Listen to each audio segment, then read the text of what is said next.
എന്തുകൊണ്ട് ശ്രീ രാഹുൽ ഗാന്ധി തൻ്റെ വെളിപ്പെടുത്തലിൻ്റെ അടിസ്ഥാനത്തിൽ അറസ്റ്റ് ചെയ്യപ്പെടുന്നില്ല? രാഹുൽ ഗാന്ധിയുടെ സംസാരത്തിൻ്റെ, അത് വെളിപ്പെടുത്തലാകാം, ആരോപണമാകാം, പരിഭവമാകാം, ആ വെളിപ്പെടുത്തലിൻ്റെ അന്തസത്ത കൃത്യമായി അന്വേഷിക്കേണ്ടതാണ്.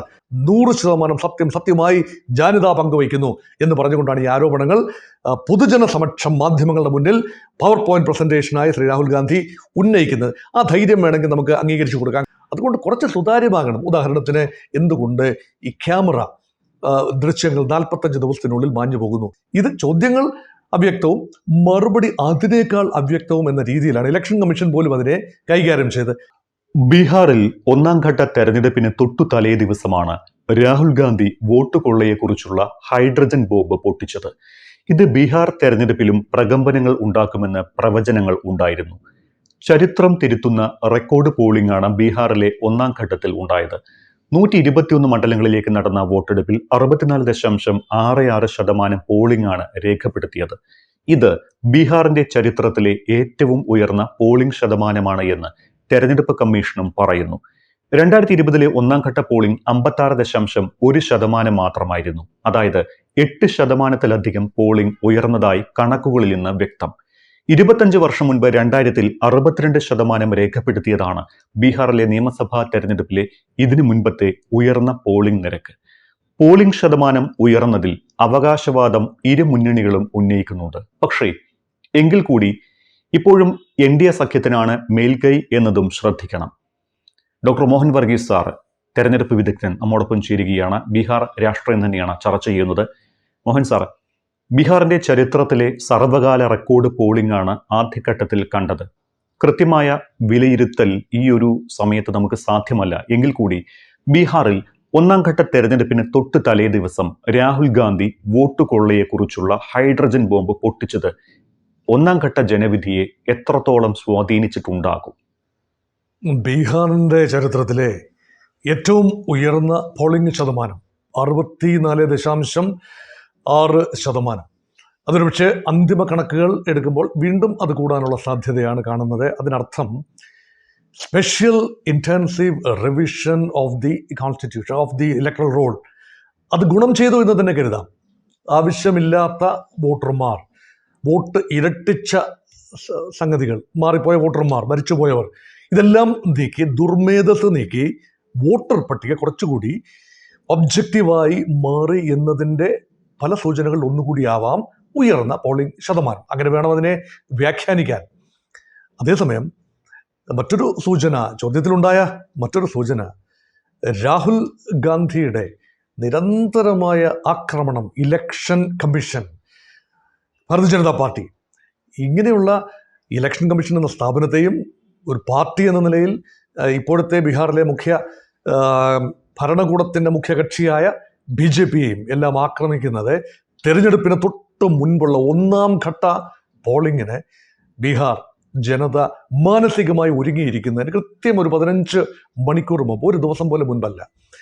അങ്ങനെ നോക്കുമ്പോൾ അതിൻ്റെ ഇമ്പാക്റ്റ് രാഹുൽ ഗാന്ധി പ്രതീക്ഷിക്കുന്നത് പോലെ ഇമ്പാക്റ്റ് ഉണ്ടാവുകയാണെങ്കിൽ ചെറിയ മാറ്റം മറിച്ചിലുകൾ, ഉദ്ദേശിക്കുന്ന എക്സിറ്റ് പോൾ, ഈ ഒപ്പീനിയൻ പോളുകളിലൊക്കെ കാണുന്ന ഒരു സൂചനയേക്കാൾ മെച്ചപ്പെട്ട ഒരു നിലവാരത്തിലേക്ക് എത്തി നിൽക്കാൻ ഇന്ത്യ മുന്നണിക്ക് സഹായകരമാകും. അതാണ് പൊതുധാരണ.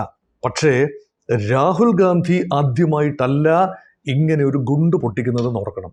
3ാമത്തെ പ്രാവശ്യമാണ്. ആദ്യം മഹാദേവപുര കർണാടകത്തിലെ, പിന്നീട് കർണാടകത്തിലെ തന്നെ അലന്ദ് മണ്ഡലം.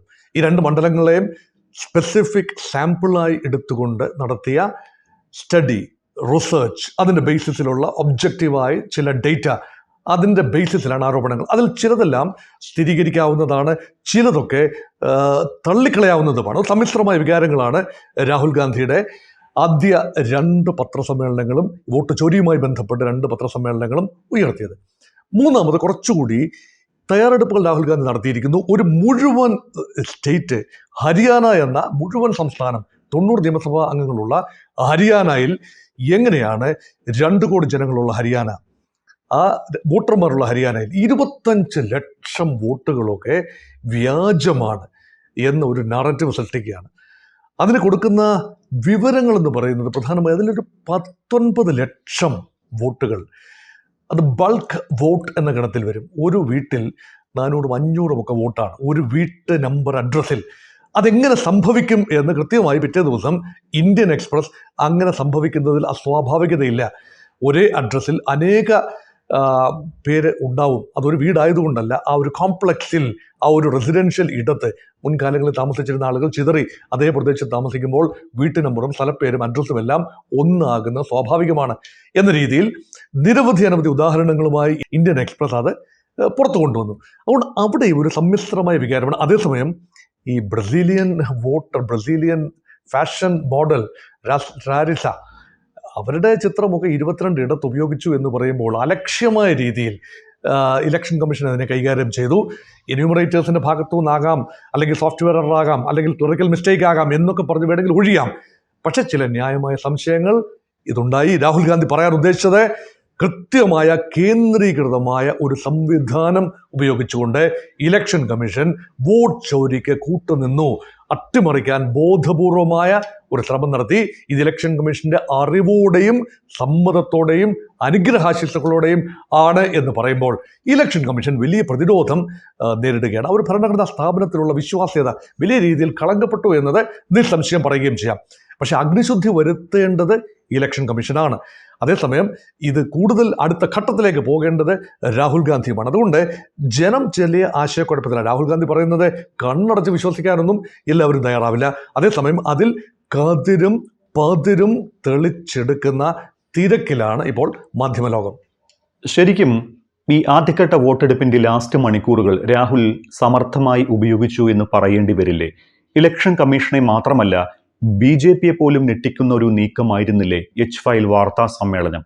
രാഹുൽ പറഞ്ഞതിലെ ശരികളും തെറ്റുകളൊക്കെ നമുക്ക് മാറ്റിവെക്കാം. അത് മാറ്റിവെച്ച് ചർച്ച ചെയ്യുമ്പോൾ രാഹുൽ H-Files എന്ന് പേരിട്ട് വിളിക്കുന്ന ഹരിയാന ഫയൽസ് അതൊരു ഹൈഡ്രജൻ ബോംബ് ആകുമോ എന്ന സംശയത്തിലായിരുന്നു ലോകം. പേരെന്ത് വിളിച്ചാലും ശരി, 8.25 അട്ടി ഉയരത്തിൽ, അതായത് പല പല അട്ടികളായി അടുക്കി വെച്ച് ഒരു ട്രോളിയിൽ രേഖകളും കൊണ്ടുവരികയാണ് രാഹുൽ ഗാന്ധി.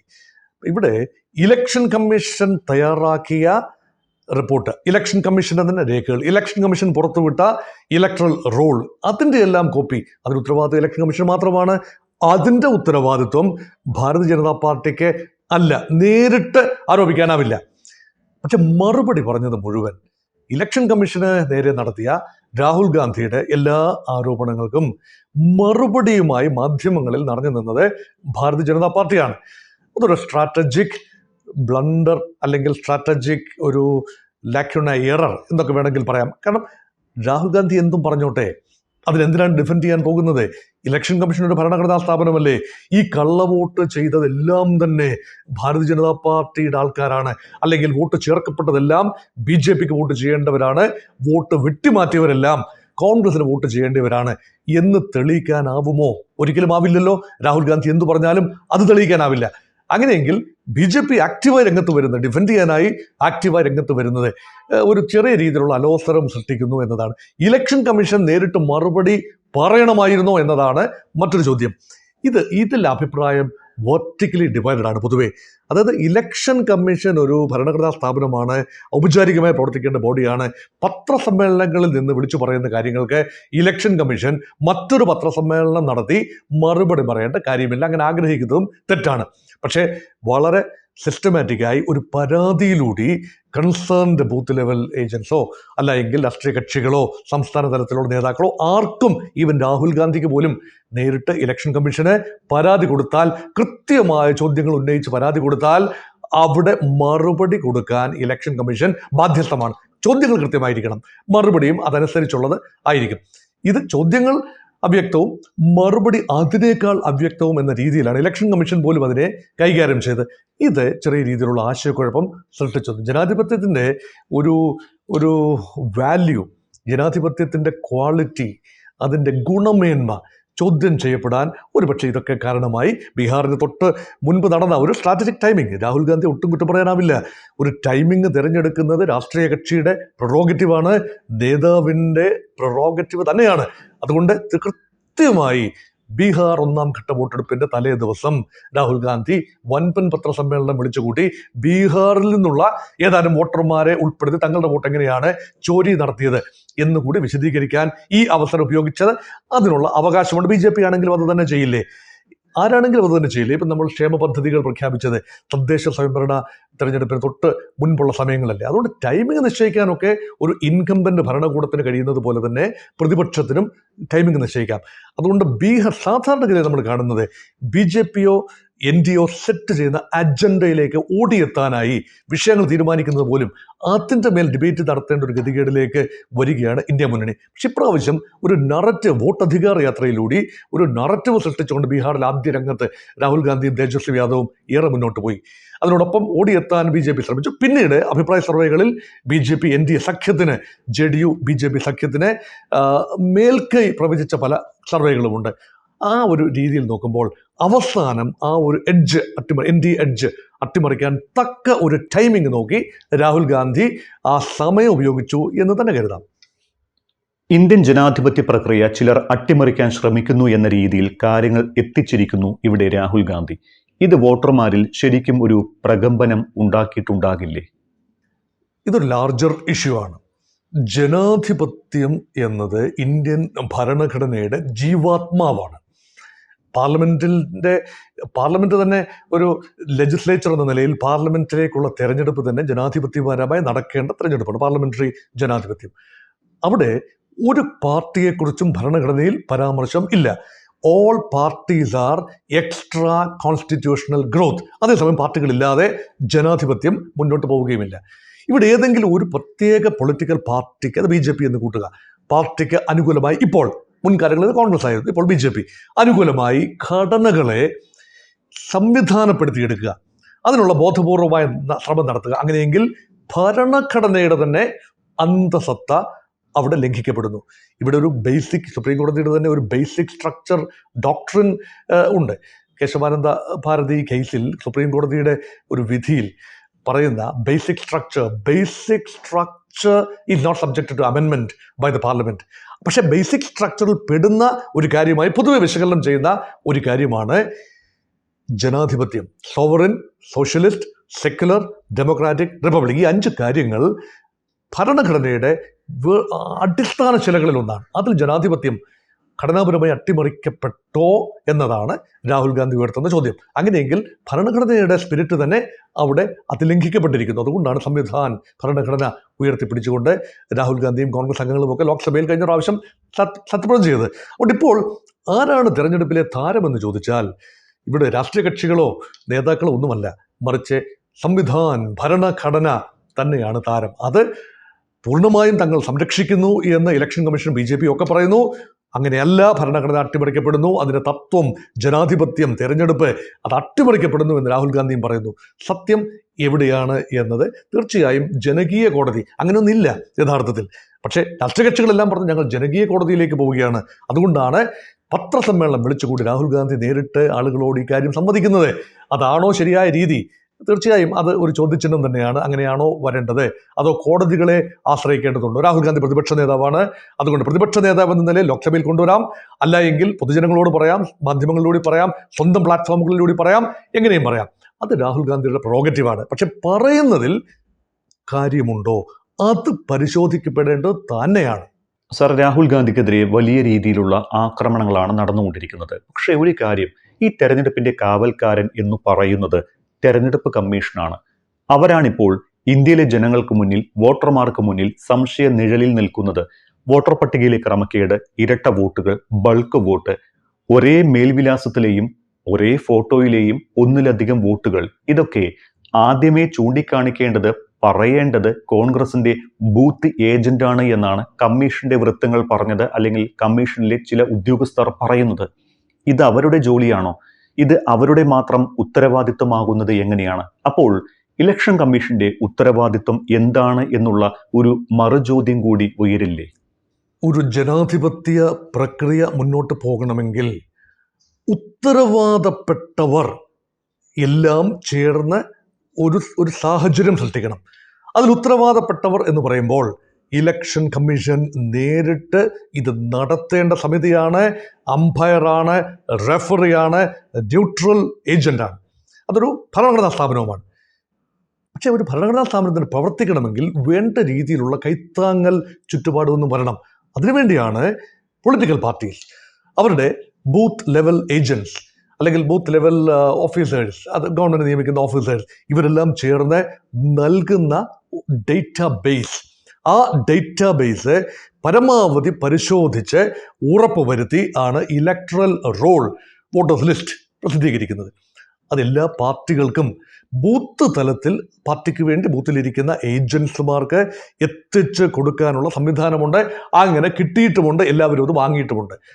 അത് വാങ്ങിയതിന് ശേഷവും ഈ വോട്ട് ഇരട്ടിച്ചത് ഒരേ പടമുള്ള 8-10 പേര് ഒരു ബൂത്തിൽ, 800 പേരുള്ളിടത്ത് 8-10 പേര് അല്ലെങ്കിൽ 20-30 പേര് ഒരേ ചിത്രമുണ്ടെങ്കിൽ അത് കണ്ണിൽ പെട്ടില്ല എന്ന് പറയുമ്പോൾ ബൂത്ത് ലെവൽ ഏജന്റിന്റെ ഒരു പരാജയമാണ്. ഇനി അങ്ങനെ കണ്ണിൽപ്പെട്ട് ഒരേ അഡ്രസ്സിൽ ഏറെ അതിലൊരു ഡിസ്ക്രിപ്പൻസി ഉണ്ടെങ്കിൽ ശക്തമായ സംഘടനാ സംവിധാനമുള്ള കക്ഷികൾക്ക് ഗ്രാസ് റൂട്ട് ലെവലിൽ അറിവുണ്ട് എങ്കിൽ തീർച്ചയായും ഓരോ സമ്മതിദായകനെയും നേരിട്ട് അറിയാവുന്ന ആളെ വേണം രാഷ്ട്രീയ കക്ഷികൾ ബൂത്ത് ഏജന്റായി അവിടെ ഇരുത്തേണ്ടത്. ആ വ്യക്തി തന്നെയാണ് ഇവിടെ പരിശോധിക്കേണ്ടത്, മൊത്തത്തിലുള്ള കാര്യങ്ങൾ പരിശോധിക്കേണ്ടത്. ആ സാഹചര്യം ഉണ്ടായിരിക്കെ ഇത് വോട്ടേഴ്സ് ലിസ്റ്റിൽ ക്രമക്കേടുകൾ മുൻകൂട്ടി തന്നെ ഉണ്ടായത് ആരുടെയും ശ്രദ്ധയിൽപ്പെട്ടില്ല. എന്നിട്ട് അവസാനം തെരഞ്ഞെടുപ്പെല്ലാം കഴിഞ്ഞ് മാസങ്ങൾ, ഒരു വർഷം, ഹരിയാന തെരഞ്ഞെടുപ്പ് കഴിഞ്ഞിട്ട് ഒക്ടോബർ 2024 ഒരു വർഷവും ഒരു മാസവും കഴിഞ്ഞപ്പോൾ പരാതിയുമായി വന്നിരിക്കുന്നു എന്ന ആരോപണം. പക്ഷെ പരാതി ഉന്നയിക്കുന്ന നിശ്ചിത കാലാവധിയൊന്നുമില്ല. പരാതി ഇത് ബൃഹത്തായ സംഭവമാണ്. മറുവശത്ത് ഒരു ആർഗ്യുമെന്റ് ഉണ്ട്, ഡിഫൻസ് ഉണ്ട്. ബൃഹത്തായ സംവിധാനമാണ്. ഒരു അർബൻ വോട്ടർമാർക്കൊക്കെ കർണാടകത്തിലെ മഹാദേവപുരയിലൊക്കെ സംഭവിച്ചതുപോലെ, അത് ബാംഗ്ലൂർ സിറ്റിയുടെ പ്രാന്തപ്രദേശത്താണ്. ഒരു അർബൻ വോട്ട് കറക്റ്റായി, അതൊക്കെ ഒരു ഫ്ലാറ്റിലേക്കൊക്കെ ചെല്ലുമ്പോൾ അവിടെ ആരാണ് താമസിക്കുന്നത്, അവരുടെ മുഖപരിചയം കാണില്ല പാർട്ടിക്കാർക്ക്. അപ്പോൾ അങ്ങനെയുള്ള ന്യൂനതകളുണ്ട്. പക്ഷേ ഹരിയാനയിൽ എങ്ങനെ സംഭവിക്കും? പ്രധാനമായി റൂറൽ വോട്ടുകൾ ഏറെയാണ്. ഇവിടെ 25 ലക്ഷം വോട്ടുകൾ മോഷണം ചെയ്യപ്പെട്ടു, തെറ്റായി രേഖപ്പെടുത്തപ്പെട്ടു എന്നൊക്കെ പറഞ്ഞാൽ ചെറിയ നമ്പറൊന്നുമല്ല. 8-1 വോട്ടർമാരാണ് ഹരിയാനയിൽ. അത്രയും പേരെ ഒന്നും തിരിച്ചറിയാൻ കോൺഗ്രസ് പാർട്ടിയുടെ ബൂത്ത് ലെവൽ ഏജൻസിന് അല്ലെങ്കിൽ അതിൻ്റെ ബന്ധപ്പെട്ടവർക്ക് കഴിഞ്ഞില്ല എന്നൊക്കെ പറഞ്ഞാൽ പിന്നീട് ഒരു വലിയ റിസർച്ച് ടീമിനെയും കൊണ്ട് രാഹുൽ ഗാന്ധി പിന്നീട് സ്റ്റഡി നടത്തി. അതിൽ ചില കാര്യങ്ങളുണ്ട്, എറേഴ്സ് ഉണ്ട്, പാകപ്പിഴകളുണ്ട്, വോട്ട് ഇരട്ടിപ്പിച്ചിട്ടുണ്ട്, ബൾക്ക് വോട്ടുണ്ട്. ഈ പറയുന്ന 5 കാറ്റഗറി ബൾക്ക് വോട്ടുകൾ, ബോഗസ് വോട്ടുകൾ അല്ലെങ്കിൽ മറ്റൊരിടത്ത് വാങ്ങിപ്പോയ ആളുകൾ വോട്ട് ചെയ്തത്, തെറ്റായ അഡ്രസ്സുകൾ, അത് 000 ഇട്ട അഡ്രസ്സുകൾ, അതല്ലെങ്കിൽ തെറ്റായ മുഖം, ബ്രസീലിയൻ മോഡലിൻ്റെ ഉൾപ്പെടെ മുഖം ചേർത്ത് അലക്ഷ്യമായി തയ്യാറാക്കിയ ഈ വോട്ടർ പട്ടിക, ഇതെല്ലാം തന്നെ ആരോപണങ്ങൾ മാത്രമല്ല, ഇതിലെല്ലാം ചില വാസ്തവങ്ങളുണ്ട്. പക്ഷേ എല്ലാം ഈ 25 ലക്ഷം വോട്ടും കൊള്ളയാണ് എന്നത് കൃത്യമായി തെളിയിക്കാനാവുകയില്ല താനും. അതുകൊണ്ട് ഇത് ഇലക്ഷൻ കമ്മീഷന്റെ പ്രാഥമിക ഡ്യൂട്ടിയും രാഷ്ട്രീയ കക്ഷികൾ കാര്യമായി സഹകരിക്കുകയും വേണമെങ്കിൽ ആ സമയം തന്നെ ഒരു കള്ള വോട്ടറാണെങ്കിൽ ചലഞ്ച് ചെയ്യാമല്ലോ. ഈ ആളിൻ്റെ ചിത്രം ഇതല്ല, ഈ വന്നിരിക്കുന്ന ആൾ ഇതല്ല, ഇദ്ദേഹത്തിൻ്റെ രൂപം ഇങ്ങനെയല്ല, ഐ ചാലഞ്ച് എന്ന് പറയാൻ ബൂത്തിലിരിക്കുന്ന രാഷ്ട്രീയ കക്ഷിയുടെ ഏജന്റിന് ഇവിടെ ഡിഫെൻഡ് ചെയ്യേണ്ട കോൺഗ്രസ് ആണ്. കോൺഗ്രസിന്റെ ഏജന്റ് എന്തുകൊണ്ട് കഴിയുന്നില്ല? അപ്പോൾ അങ്ങനെയുള്ള സംവിധാനം മാത്രമേ കോൺഗ്രസിനുള്ളൂ. ഇങ്ങനെ ചോദ്യങ്ങളാണ്. പക്ഷേ അത് എല്ലാ കാലത്തും, അപ്പോൾ മറുപക്ഷത്ത് വീണ്ടും ചോദിക്കാം, എല്ലാ കാലത്തും ഇതൊക്കെ നടന്നിട്ടില്ലേ? ഉണ്ട്. എല്ലാ കാലത്തും ആൾമാറാട്ടം നടന്നിട്ടുണ്ട്, എല്ലാ കാലത്തും കള്ളവോട്ട് നടന്നിട്ടുണ്ട്. ഇത്രയധികം വ്യാപകവൽക്കരിക്കപ്പെട്ടോ, ശാസ്ത്രീയമായി കേന്ദ്രീകൃതമായി ഇങ്ങനെയുള്ള കൊള്ള നടന്നിട്ടുണ്ടോ എന്നാണ് ചോദ്യമെങ്കിൽ ഒരുപക്ഷെ അങ്ങനെ ഒരു സംശയം ആർക്കും ഇതുവരെ തോന്നിയിട്ടില്ല. പണ്ടുമുണ്ട് വോട്ട് പിടുത്തം, കള്ളവോട്ട്, ഇതെല്ലാം ഉണ്ട്, ബൂത്ത് പിടുത്തം എല്ലാം ഉണ്ട് പണ്ടും. പക്ഷെ ഈ രൂപത്തിലായിരുന്നില്ല എന്നാണ് രാഹുൽ ഗാന്ധി സമർത്ഥിക്കാൻ ശ്രമിക്കുന്നത്. സാർ, ഇങ്ങനെയൊക്കെ പറയുമ്പോൾ തന്നെ വോട്ടർ പട്ടിക തയ്യാറാക്കിയത് ആരാണ്? BJPയുടെയും കോൺഗ്രസിന്റെയും ഏജന്റുമാരല്ലല്ലോ, അത് ഇലക്ഷൻ കമ്മീഷനല്ലേ? ഇലക്ഷൻ കമ്മീഷന്റെ ഉത്തരവാദിത്വം എന്താണ്? തെറ്റില്ലാത്ത ക്ലീനായ പട്ടിക തയ്യാറാക്കുക എന്നതല്ലേ? അതിൽ ഈ തെരഞ്ഞെടുപ്പ് കമ്മീഷൻ പരാജയപ്പെട്ടോ അല്ലെങ്കിൽ അവർക്ക് എന്തെങ്കിലും തെറ്റുകൾ സംഭവിച്ചോ? ബൃഹത്തായ ഒരു എക്സസൈസ്. വെറും ബൃഹത്ത് എന്ന് പറഞ്ഞാൽ പോരാ. ലോകത്തെ ഏറ്റവും വലിയ ജനാധിപത്യ രാജ്യം, ലോകത്തെ ഏറ്റവും വലിയ electorate in the largest democracy called India. ഇവിടെ 142 കോടി ജനങ്ങൾ, 100 കോടിയോളം വോട്ടർമാർ, ഇത്രയും അധികം സംസ്ഥാനങ്ങൾ. ബീഹാറിൻ്റെ കാര്യം തന്നെ എടുക്കൂ, ഇപ്പോൾ സംസാരിക്കുന്ന ബീഹാറിനെ കുറിച്ചല്ലേ. ബീഹാറിൽ തന്നെ 7.5 കോടി വോട്ടർമാർ, 13 കോടി ജനങ്ങൾ. ഇവരുടെ എല്ലാം അടുത്ത് നേരിട്ടെത്തി രേഖകൾ സമർപ്പിച്ച് കണക്ട് ചെയ്യുന്നത് ഇലക്ഷൻ കമ്മീഷൻ നേരിട്ടല്ലല്ലോ. ഏജന്റുമാർ മുഖേനയാണ്, ഇലക്ഷൻ കമ്മീഷന്റെ ഉദ്യോഗസ്ഥന്മാർ മുഖേനയും അവർ ഏർപ്പെടുത്തിയ സംവിധാനങ്ങൾ മുഖേനയുമാണ്. അതിൽ അറ്റകുറ്റങ്ങൾ കടന്നുകൂടുന്നത്, തെറ്റുകൾ കടന്നുകൂടുന്നത് കേവലം സ്വാഭാവികം. ക്ലറിക്കൽ എറർ ഒരു എറർ തന്നെയാണ്. പക്ഷെ വ്യാപകമായി ഇപ്പോൾ പറഞ്ഞിരിക്കുന്ന അത്രയും വലിയ ക്ലറിക്കൽ എറർ സംഭവിക്കുമോ? ഇതാണ് ചോദ്യം. എല്ലാം ഇലക്ഷൻ കമ്മീഷൻ ഏതാണ്ട് 750 ഉദ്യോഗസ്ഥന്മാരാണ് കേന്ദ്ര ഇലക്ഷൻ കമ്മീഷൻ നേരിട്ട് നിയന്ത്രണത്തിലുള്ളത്. പിന്നെ മറ്റുള്ളത് ഏജൻസ് ആണ്. ഇവരെല്ലാം ചേരുന്ന ഈ പ്രക്രിയയിൽ പൂർണ്ണമായും കുറ്റമറ്റ രീതിയിൽ നടത്തുന്നത് ബുദ്ധിമുട്ടാണ്. അവിടെയാണ് യഥാർത്ഥത്തിൽ സോഫ്റ്റ്വെയറുകൾ സഹായത്തിന് വരുന്നത്. വോട്ട് ഇരട്ടിപ്പിച്ചിട്ടുണ്ടെങ്കിൽ അത് കണ്ടെത്താനുള്ള, അല്ലെങ്കിൽ ഒരേ പേര് പലയിടത്തും വന്നിട്ടുണ്ട് എങ്കിൽ അത് കണ്ടെത്താൻ പെട്ടെന്ന് കഴിയുന്ന 2 മിനിറ്റിനുള്ളിൽ കണ്ടെത്താൻ കഴിയുന്ന സോഫ്റ്റ്വെയറുകൾ ഇലക്ഷൻ കമ്മീഷന്റെ കസ്റ്റഡിയിൽ തന്നെ ഉണ്ട്, കൈവശം തന്നെ ഉണ്ട്. എന്തുകൊണ്ട് അത് ഉപയോഗിക്കുന്നില്ല എന്ന ന്യായമായ ചോദ്യമാണ് കോൺഗ്രസ് ചോദിക്കുന്നത്. ആ ചോദ്യം ന്യായം തന്നെയാണ്. അതിന് മറ്റ് പല മറുപടികളും പറഞ്ഞാലും അത് പലപ്പോഴും തൃപ്തികരമല്ല താനും. അപ്പോൾ അവൈലബിൾ റിസോഴ്സസ് ഇപ്പോൾ ദേശവ്യാപകമായി ഡിജിറ്റലായി ഒരു കാര്യം പരിശോധിക്കുമ്പോൾ ദേശവ്യാപകമായി പേപ്പർ വർക്ക് എന്ന് പറഞ്ഞാൽ രാഹുൽ ഗാന്ധി എന്തുകൊണ്ട് അട്ടിയായിട്ട് പേപ്പർ കൊണ്ടുവന്നു, എല്ലാം തന്നെ ഡിജിറ്റലായി അവൈലബിൾ ആകുന്നു എന്ന് പറയുമ്പോഴും അതിനെ എൻക്രിപ്റ്റ് ചെയ്ത് വെച്ചിരിക്കുന്ന കാര്യങ്ങളാണ്. അത് വലിയ ബുദ്ധിമുട്ടാണ്. അതിനെ ഒന്ന് ഡിസൈഫർ ചെയ്തെടുക്കാൻ വലിയ ബുദ്ധിമുട്ടാണ്. അതൊരു ഫിസിക്കൽ എക്സർസൈസാണ്, ലബോറിയസ് എക്സർസൈസാണ്. അതുകൊണ്ടാണ് 1 വർഷം വൈകി പരാതിയുമായിട്ട് വരുന്നതെന്നാണ് രാഹുൽ ഗാന്ധിയുടെ ക്ലെയിം. അത് കുറേയൊക്കെ നമുക്ക് വകവെച്ച് കൊടുക്കുകയും ചെയ്യാം. അതുകൊണ്ട് കുറച്ച് സുതാര്യമാകണം. ഉദാഹരണത്തിന് എന്തുകൊണ്ട് ഈ ക്യാമറ ദൃശ്യങ്ങൾ 45 ദിവസത്തിനുള്ളിൽ മാഞ്ഞു പോകുന്നു? 45 ദിവസത്തിനുള്ളിൽ പരാതിപ്പെടാമായിരുന്നോ എന്ന ചോദ്യം റെലവൻ്റ് ആണ്. അതേസമയം 45 ദിവസം കഴിഞ്ഞാൽ ഈ ചിത്രങ്ങൾ മാഞ്ഞു പോവുകയാണ്. അതിനുശേഷം ആരാണ് കള്ളവോട്ട് ചെയ്ത്, ഈ കള്ളവോട്ട് ചെയ്തതിനെ കുറിച്ച് 2 മാസത്തിന് ശേഷം കണ്ടെത്തിയാൽ ആ ആൾ വോട്ട് ചെയ്ത് ഇറങ്ങുമ്പോൾ അദ്ദേഹത്തിൻ്റെ മുഖം ക്യാമറയിൽ പതിഞ്ഞിട്ടുണ്ടെങ്കിൽ അത് മാഞ്ഞു പോവുകയാണ്. ഇങ്ങനെയൊക്കെയുള്ള ഒരു കാര്യങ്ങൾ ഇപ്പോൾ ഡിജിറ്റലി വളരെ അഡ്വാൻസ്ഡായ ഭാരതത്തിൽ കുറച്ചുകൂടി വലിയ സ്റ്റോറേജ് സംവിധാനങ്ങൾ, ഡിജിറ്റൽ കോപ്പീസ് സ്റ്റോർ ചെയ്യാൻ തക്ക സംവിധാനങ്ങൾ ഉണ്ടാവേണ്ടതല്ലേ? അപ്പം അതിൻ്റെ പേരിലൊക്കെ ഇലക്ഷൻ കമ്മീഷൻ കടുംപിടുത്തം കാട്ടുമ്പോൾ സുതാര്യതയാണ്. അപ്പോൾ ചില മറുവാദങ്ങൾ കൊണ്ടുവരും. എന്തുകൊണ്ട് ഒരു വ്യക്തിയുടെ സ്വകാര്യതയിലേക്കുള്ള കടന്നുകയറ്റമാണ്. അങ്ങനെയെങ്കിൽ CCTV ക്യാമറകൾ ലോകത്തെല്ലായിടത്തും വെച്ചിട്ടുള്ള, എല്ലാ മുക്കിലും മൂലയിലും കോണുകളിലും എല്ലാം വെച്ചിട്ടുള്ള ഓരോ ഭവനത്തിലെ CC ക്യാമറകളിൽ എത്ര കോടികളാണ് ഓരോ ദിവസവും പതിയുന്നത്? അതെല്ലാം സ്വകാര്യതയുടെ ലംഘനമാണ് എന്ന് പറഞ്ഞു കഴിഞ്ഞാൽ അങ്ങനെ ഒരു വാദഗതി. അപ്പം സ്വകാര്യത എന്ന് പറയുന്നത് മാനിക്കപ്പെടേണ്ടതാണെങ്കിൽ പോലും ഇതൊരു ഔപചാരികമായിട്ടാണ്. നേരിട്ട് വന്ന് എല്ലാവരുടെയും കാഴ്ചയിലാണ് വോട്ട് ചെയ്തിറങ്ങുന്നത്. വോട്ട് ചെയ്തിറങ്ങുന്ന ആൾ, വോട്ട് ചെയ്യാൻ പോകുന്നയാൾ വോട്ട് സ്വകാര്യമായിരിക്കണം. വോട്ട് ചെയ്ത് ഇറങ്ങുമ്പോൾ ആരാണ് പോളിംഗ് ബൂത്തിൽ നിന്ന് ഇറങ്ങി വന്നത് എന്ന് ആര് കണ്ടാലും അതിന് പഴി പറയാനാവില്ല, സ്വകാര്യതയുടെ ലംഘനമാവില്ല എന്നാണ് എൻ്റെ വിനീതമായ അഭിപ്രായം. അതുകൊണ്ട് തന്നെ ഇലക്ഷൻ കമ്മീഷൻ വേണ്ട പ്രിക്കോഷൻസ് എടുക്കണമായിരുന്നു. സംശയത്തിന് അതീതമായി ഈ പ്രക്രിയ നടത്തണമായിരുന്നു എന്ന എൻ്റെ സ്വചിന്തിതമായ അഭിപ്രായം പ്രേക്ഷകരോട് പങ്കുവയ്ക്കുകയും ചെയ്യുന്നു. രാഹുൽ ഗാന്ധിക്ക് പരാതി ഉണ്ടെങ്കിൽ അത് കൃത്യമായി പറഞ്ഞുകൂടെ എന്നാണ് പലരുടെയും ചോദ്യം. പക്ഷേ ഇത് പരാതിയല്ല. ജനങ്ങളുടെ മുന്നിൽ ഇങ്ങനെ കുറെ കാര്യങ്ങൾ സംഭവിച്ചിരിക്കുന്നു, നീതി കിട്ടണം എന്ന് താഴ്മയായി അപേക്ഷിക്കാൻ വന്നതുമല്ല രാഹുൽ ഗാന്ധി. അദ്ദേഹം ചില നഗ്നസത്യങ്ങൾ ജനങ്ങൾക്ക് മുന്നിൽ വിളിച്ചു പറയാനാണ് ശ്രമിച്ചത്. അത് ആരൊക്കെയാണ് എന്ന് ചൂണ്ടിക്കാണിക്കുകൂടി അദ്ദേഹം ചെയ്യുന്നുണ്ട്. അല്ലെങ്കിൽ ഇത് ആർക്കാണ് ഗുണം ചെയ്തത് എന്നുകൂടി അദ്ദേഹം ചൂണ്ടിക്കാണിക്കുന്നുണ്ട്. അപ്പോൾ കോടതിയിൽ പോയിക്കൂടെ എന്ന ചോദ്യത്തിന് ഇവിടെ പ്രസക്തിയുണ്ടോ? 4 വാക്കുകൾ ഉപയോഗിച്ചുകൊണ്ട് പരാതി, പരിഭവം, ആരോപണം, വെളിപ്പെടുത്തൽ, ഇതിലേത് ഗണത്തിലാണ് രാഹുൽ ഗാന്ധിയുടെ ഈ കാര്യങ്ങൾ വരിക? വോട്ട് ചോരി ഈ സംഭവം വരിക, പത്രസമ്മേളനം വരിക? പരാതിയുണ്ട് കോൺഗ്രസിന്. പക്ഷെ ഇത് പരാതിപ്പെടേണ്ട ഇടം പത്രസമ്മേളനമല്ല. അതുകൊണ്ട് പരാതിയെ നമ്മൾ മാറ്റി നിർത്തുന്നു. പരിഭവം, തീർച്ചയായും വലിയ പരിഭവമാണ്. നിരന്തരമായി കോൺഗ്രസ് പരാജയപ്പെടുകയാണ്.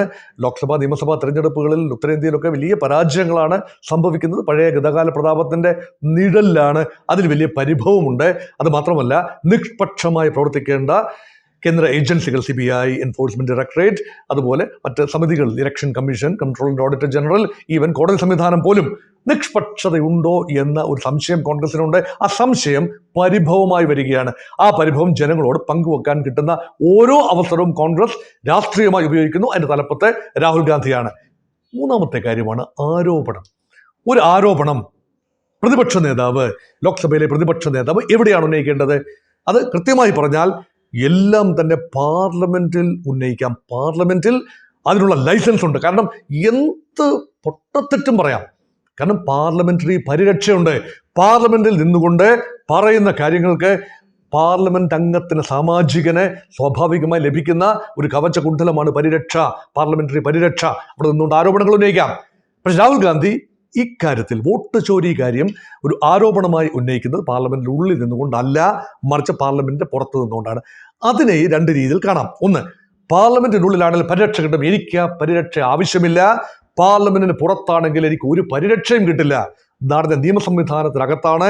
ഒരുപക്ഷെ എന്നെ അറസ്റ്റ് ചെയ്യാം, തെറ്റായ വാർത്തകൾ പ്രചരിപ്പിക്കുന്നതിന് അറസ്റ്റ് ചെയ്യപ്പെടാം. എനിക്കതിൽ ഭയമില്ല. ഞാൻ പറഞ്ഞത് സത്യസന്ധമാണ്, 100% സത്യമാണ്. അതുകൊണ്ടാണ് ഗുരുനാനാക്കിനെ തന്നെ കോട്ട് ചെയ്തുകൊണ്ട് സത്യത്തിന്റെ പ്രവാചകൻ 100% സത്യം സത്യമായി ജാനിത പങ്കുവയ്ക്കുന്നു എന്ന് പറഞ്ഞുകൊണ്ടാണ് ഈ ആരോപണങ്ങൾ പൊതുജന സമക്ഷം മാധ്യമങ്ങളുടെ മുന്നിൽ പവർ പോയിന്റ് പ്രസന്റേഷനായി ശ്രീ രാഹുൽ ഗാന്ധി ഉന്നയിക്കുന്നത്. ആ ധൈര്യം വേണമെങ്കിൽ നമുക്ക് അംഗീകരിച്ചു കൊടുക്കാം. കാരണം മുൻകാലങ്ങളിൽ പലരും പറയുന്നത് കേട്ടിട്ടുണ്ട്, താങ്കൾക്ക് ഇപ്പോൾ പറഞ്ഞ ആരോപണം പാർലമെന്റിന് വെളിയിലിറങ്ങി പറയാനുള്ള ധൈര്യമുണ്ടോ? വെളിയിലിറങ്ങി പറഞ്ഞു കഴിഞ്ഞാൽ ആരെങ്കിലും കേസ് കൊടുക്കും, അകത്താകും. പാർലമെന്റിനുള്ളിൽ നടത്തുന്ന പരാമർശങ്ങൾക്ക് പാർലമെന്റ് അംഗത്തെ അറസ്റ്റ് ചെയ്യാനാവില്ല. വേണമെങ്കിൽ സ്പീക്കർക്ക് ശാസിക്കാം, തെറ്റ് പ്രചരിപ്പിക്കരുതെന്ന് പറയാം, അല്ല എങ്കിൽ അക്രമം കാട്ടിയാൽ പുറത്താക്കാം. അല്ലാതെ കോടതികൾക്ക് നിയമസഭ, ലോക്സഭ നടപടികളിൽ തീരുമാനമെടുക്കാനാവില്ല. അതിനുള്ളിൽ പറഞ്ഞതാണ്. വേണമെങ്കിൽ പാർലമെന്റ് രേഖകളിൽ നിന്ന് നീക്കം ചെയ്യാൻ സ്പീക്കർക്ക് ഉത്തരവിടാം. അങ്ങനെയൊന്നും അല്ലല്ലോ സംഭവിച്ചത്. രാഹുൽ ഗാന്ധി വെളിയിലാണ് പറഞ്ഞത്. അതാണ് ആരോപണമായിട്ടാണ് ഉന്നയിച്ചത്. എൻ്റെ അഭിപ്രായത്തിൽ ഇതൊരു ആരോപണമാണ്. പക്ഷേ ഇതൊരു തരം വെളിപ്പെടുത്തൽ കൂടിയാണ്. നാളുകളിൽ അദ്ദേഹം ടാർഗറ്റ് ചെയ്തിരിക്കുന്നത് യങ്സ്റ്റേഴ്സ്, ജെൻ സി, ഇന്നത്തെ യുവത്വം, നാളുകളിലെ പ്രധാനപ്പെട്ട തീരുമാനങ്ങൾ എടുക്കേണ്ട പൗരന്മാർ, അവരിൽ നിന്നും അവരുടെ ഭാവി കവർന്നെടുത്തിരിക്കുന്നു. വലിയൊരു ആരോപണമാണ്. അതൊരു ആരോപണം മാത്രമല്ല, അതൊരു ക്ലാരിയൻ കോളാണ്, ഒരു വിളിയാണ്, ഒരു ഉൾവിളി തോന്നി അത് ജനങ്ങളോട് പങ്കുവയ്ക്കുകയാണ്. ആ ഒരു രീതിയിലുള്ള ഒരു വലിയ സ്ട്രക്ചറൽ വയലൻസ് ഇവിടെ നടക്കുന്നു എന്ന ആരോപണമാണ്. അതുകൊണ്ട് ഇത് എങ്ങനെയാണ് ഇതിനെ കാണേണ്ടത് എന്ന് ചോദിച്ചാൽ വേണമെങ്കിൽ നമുക്ക് പറയാം, ഇദ്ദേഹം ഇങ്ങനെയൊന്നും അല്ല ചെയ്യേണ്ടത്. കൃത്യമായി പരാതി ഇലക്ഷൻ കമ്മീഷൻ എഴുതി കൊടുക്കുക. അവരത് പരിഗണിച്ചില്ല എങ്കിൽ കോടതിയെ സമീപിക്കുക. നമ്മുടെ കോടതി സംവിധാനമൊക്കെ പ്രവർത്തിക്കുന്ന എത്രത്തോളം പതുക്കെയാണ് എന്നറിയാം. കാരണം ആവശ്യത്തിന് ജഡ്ജിമാരില്ല, അതിനുള്ള സംവിധാനങ്ങളുടെ അപര്യാപ്തത. ഇപ്പം നീതി കിട്ടുന്നത് justice delayed is justice denied. അപ്പൊ അത്രയും കാത്തിരിക്കേണ്ടതുണ്ടോ? ജനാധിപത്യത്തിൽ ജനങ്ങൾക്ക് നേരിട്ട് സംവദിക്കാൻ അവകാശമില്ല. ജനങ്ങളുമായി നേരിട്ട് രാഷ്ട്രീയ നേതാക്കൾക്ക് സംവദിക്കാനുള്ള അവകാശമില്ലേ? ആ അവകാശം ഉപയോഗിച്ചുകൊണ്ടാണ് രാഹുൽ ഗാന്ധി ജനങ്ങളോട് സംവദിച്ചിരിക്കുന്നത്. പക്ഷെ വീണ്ടും ഞാൻ പറയുന്നു, ഈ ഉള്ളടക്കത്തിന് രാഹുൽ ഗാന്ധിയുടെ സംസാരത്തിന്റെ, അത് വെളിപ്പെടുത്തലാകാം, ആരോപണമാകാം, പരിഭവമാകാം, ആ വെളിപ്പെടുത്തലിന്റെ അന്തസത്ത കൃത്യമായി അന്വേഷിക്കേണ്ടതാണ്, ബന്ധപ്പെട്ടവർ അന്വേഷിക്കേണ്ടതാണ്. ഇത് മാധ്യമ വിചാരണ ചെയ്യേണ്ട ഒരു വിഷയമല്ല. എൻ്റെ അഭിപ്രായത്തിൽ ഇത് മാധ്യമ വിചാരണ ചെയ്യേണ്ട ആവശ്യമല്ല. മാധ്യമങ്ങൾക്ക് പരമാവധി നിങ്ങൾ എന്നെ കേൾക്കുന്ന ഈ മാധ്യമം ഉൾപ്പെടെയുള്ള മാധ്യമങ്ങളിലൂടെ സംസാരിക്കുന്നത് ജനങ്ങൾക്ക് അവയർനെസ് ഉണ്ടാക്കി ഈ സാഹചര്യങ്ങൾ, ഈ രണ്ട് പക്ഷത്തും വരുന്ന വാദഗതികളുടെ കതിരും പതിരും തെളിച്ചെടുക്കാൻ ഈ പ്രേക്ഷകരെ എക്വിപ്പ് ചെയ്യുക എന്നത് മാത്രമാണ് ഇപ്പോൾ ചെയ്യാൻ സാധിക്കുന്നത്. അത് സത്യസന്ധമായി ചെയ്യുകയും ചെയ്യുന്നു.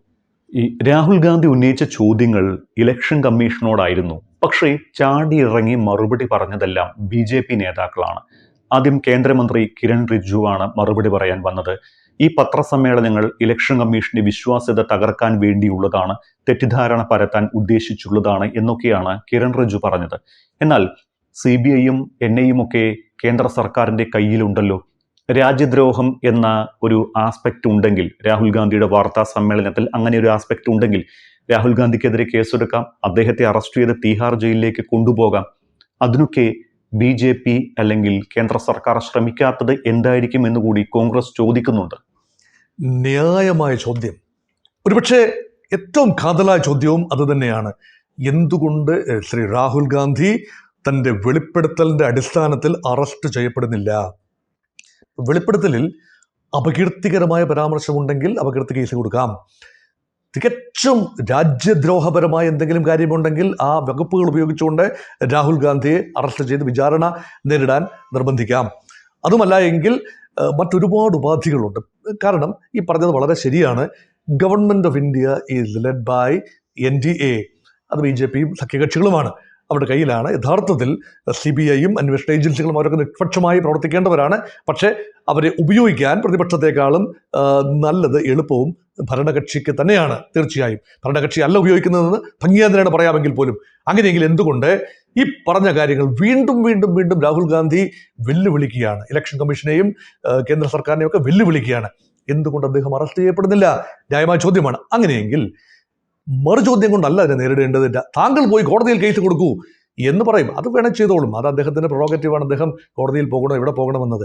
പക്ഷേ എന്തുകൊണ്ട് രാഹുൽ ഗാന്ധി ഇംപ്ലിക്കേറ്റഡ് ആകാത്തിടത്തോളം, തൻ്റെ വാദത്തിൽ ഉറച്ചു നിൽക്കുന്നിടത്തോളം കാലം തനിക്കെതിരെ അപകീർത്തി പരമാർത്ഥ കേസുകളോ മറ്റ് ക്രിമിനൽ കേസുകളോ ഒന്നും ഉണ്ടാകാത്തിടത്തോളം കാലം രാഹുൽ ഗാന്ധി ഉന്നയിച്ച ആരോപണങ്ങളിൽ ചില കാര്യങ്ങളിലെങ്കിലും കഴമ്പുണ്ട്. എല്ലാ കാര്യത്തിലും ഉണ്ടാകണമെന്നില്ല. ചില വ്യക്തമായ, ഉദാഹരണത്തിന് ബ്രസീലിയൻ മോഡൽ ഏറെ കൊട്ടിഘോഷിക്കപ്പെട്ട കാര്യമാണ്.